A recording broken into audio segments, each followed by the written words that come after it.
இன்றைக்கி நம்ம chicken gravy தான் செய்ய போகிறோம். நாங்கள் 1/2 கிலோ சிக்கன் எடுத்திருக்கோம்.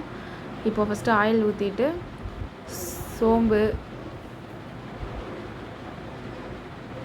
லைட்டாக போட்டுட்டு அப்புறம் பட்டை, கிராம்பு, ஏலக்காய் எல்லாம் போட்டுட்டு அப்புறம் கருவேப்பிலை போட்டுட்டு அப்புறம் வெங்காயம், ஆனியன் நல்லா பொடிசாக கட் பண்ணிவிட்டு நாங்கள் சின்ன வெங்காயம் தான் எடுத்திருக்கோம். நீங்கள் அதை நல்லா மிக்ஸ் பண்ணி நல்லா வதக்கி விட்டுறணும். நல்லா சிகப்பாகிற வரையும் நல்லா வதக்கிட்டு லைட்டாக உப்பு போட்டால் நல்லா வதங்கும். லைட்டாக அந்த இதுக்கு மட்டும் லைட்டாக உப்பு போடணும். போட்டுட்டு நல்லா வதங்கிட்டுருக்கோம். வதங்கினதுமே நம்ம தக்காளி போட்டுடலாம். கட் பண்ணி வச்சுருந்த தக்காளியை போட்டுட்டு திரும்ப அதே மிக்ஸ் பண்ணணும். நல்லா வதக்கிக்கிட்டே இருக்கணும் மிக்ஸ் பண்ணி. அதுவும் நல்லா கொஞ்சம் நல்லா இதுவானதுக்கப்புறம் நல்லா அதுவும் நல்லா கொஞ்சம் வதங்கணும். வதங்கினதுக்கப்புறம் நம்ம இஞ்சி பூண்டு பேஸ்ட்டு போடணும். நாங்கள் 2 ஸ்பூன் இஞ்சி பூண்டு பேஸ்ட் போட்டிருக்கோம். போட்டுட்டு அதையும் மிக்ஸ் பண்ணிவிட்டு நல்லா அதே அடி பிடிக்காமல் வதக்கணும். இஞ்சி பூண்டு பேஸ்ட்டு போட்டு அடி பிடிக்கும்.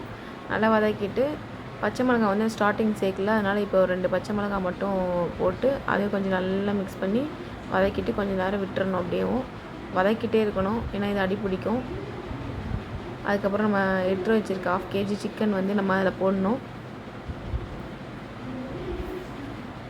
போட்டு நல்லா மிக்ஸ் பண்ணணும்.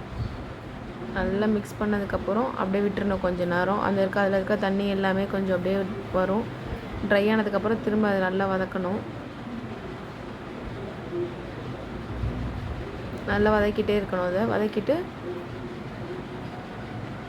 மசாலா போட ஸ்டார்ட் பண்ணிடலாம். கொஞ்சம் நேரம் வேக விட்டு எடுக்கிறதுனால அது கொஞ்சம் இது பண்ணணும். அதுக்கப்புறம் தான் மசாலா போடணும். மசாலா பார்த்திங்கன்னா கரம் மசாலா, காஷ்மீர் மிளகாய்த்தூள், மல்லித்தூள், வீட்டில் போடுற நம்ம அரைச்சி வச்சுருக்க எப்பயும் போல் மிளகாப்பொடி கொஞ்சம் போட்டுட்டு அப்புறம் தண்ணி மிளகாத்தூள் லைட்டாக சேர்த்துட்டு லைட்டாக மஞ்சள் கவுச்சி நான் தடிக்கிறதுக்கு அதுக்கும் நல்லா போட்டு இல்லை உப்பு எப்பயும் போல் போடணும். போட்டுட்டு நல்லா மிக்ஸ் பண்ணணும். நல்லா கிளறி விடணும். நல்லா காரத்துக்கு ஏற்ற மாதிரி நீங்கள் போட்டுக்கலாம். நாங்கள் கொஞ்சம் காரம் ஹெவியாகவே சாப்பிடுவோம், அதனால் வந்து நாங்கள் கொஞ்சம் காரம் அதிகமாகவே சேர்த்துருக்கோம். நல்லா மிக்ஸ் பண்ணிகிட்டே இருக்கணும். நல்லா மிளகாப்பொடி எல்லாமே நல்லா மிக்ஸ் பண்ணி நல்லா பிரிஞ்சு வரணும் அந்த எண்ணெயிலேயும். அதுக்கப்புறமேட்டா நம்ம தண்ணி லைட்டாக ஊற்றிட்டு, நான் வேகணும்ல சிக்கனு, அதனால் லைட்டாக தண்ணி ஊற்றிட்டு இது பண்ணிகிட்டே இருக்கணும், மிக்ஸ் பண்ணிகிட்டே இருக்கணும். நல்லா மிக்ஸ் பண்ணிவிட்டு அப்படியே விட்டுறணும் கொஞ்சம் நேரம். பார்த்தீங்கன்னா பெப்பர் தூள் போட்டுட்டு அதுக்கப்புறம் தான் நம்ம இது ரெடி ஆயிடுச்சு. கரெக்டாக இருக்கான்னு செக் பண்ணிக்கோங்க, அவ்வளோதான். சிக்கன் 65 தான் இப்போ நம்ம பார்க்க போகிறோம். அதில் வந்து நாங்கள் 1 kg வந்து சிக்கன் எடுத்திருக்கோம். அதுக்கு தேவையானது வந்து பார்த்திங்கன்னா இஞ்சி பூண்டு பேஸ்ட்டு ஃபஸ்ட்டு போட்டாச்சு. போட்டுட்டு நம்ம எப்பயும் போல் தான் மல்லித்தூள், காஷ்மீர் மிளகாய்த்தூள், சிக்கன் 65 பவுடர் போட்டுட்டு தயிர் வந்து தேவையான அளவு ஊற்றிக்கலாம். நம்ம அதுக்கு ஊற்றிட்டு அப்புறம் கார்ன்ஃப்ளவர் நல்லா எவ்வளோ வேணுமோ அவ்வளோ போட்டுட்டு, ரொம்ப போட்டால் ரொம்ப முருகலாயிரும், நார்மலாக போடணும். போட்டுட்டு நாங்கள் எக்கு, எலுமிச்சம்பழம் நாங்கள் போடலை. இதுவே நல்லா தான் இருக்கும். சாஃப்டாக நல்லா சாஃப்டாக வரும்.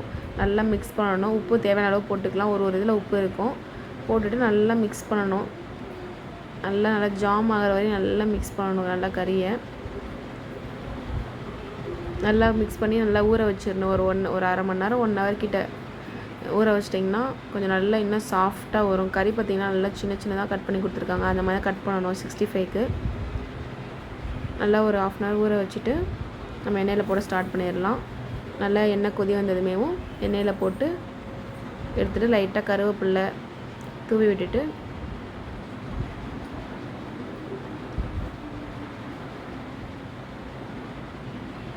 கருவேப்பிலை தூவி விட்டுக்கலாம். பச்சை மிளகா கூட போட்டுக்கலாம். நல்லா எண்ணெய் கொஞ்சம் போட்டால் தான் நல்லாயிருக்கும். ஒரே ஒரு பச்சை மிளகா வேணால் போட்டுக்கலாம். போட்டுட்டு நல்லா எடுத்தீங்கன்னா நல்லா சூப்பராக வந்துருந்துச்சு. நீங்களும் இது மாதிரி ட்ரை பண்ணி பாருங்கள். பிடிச்சிருந்தால் லைக் பண்ணுங்கள், ஷேர் பண்ணுங்கள், கமெண்ட் பண்ணுங்கள்.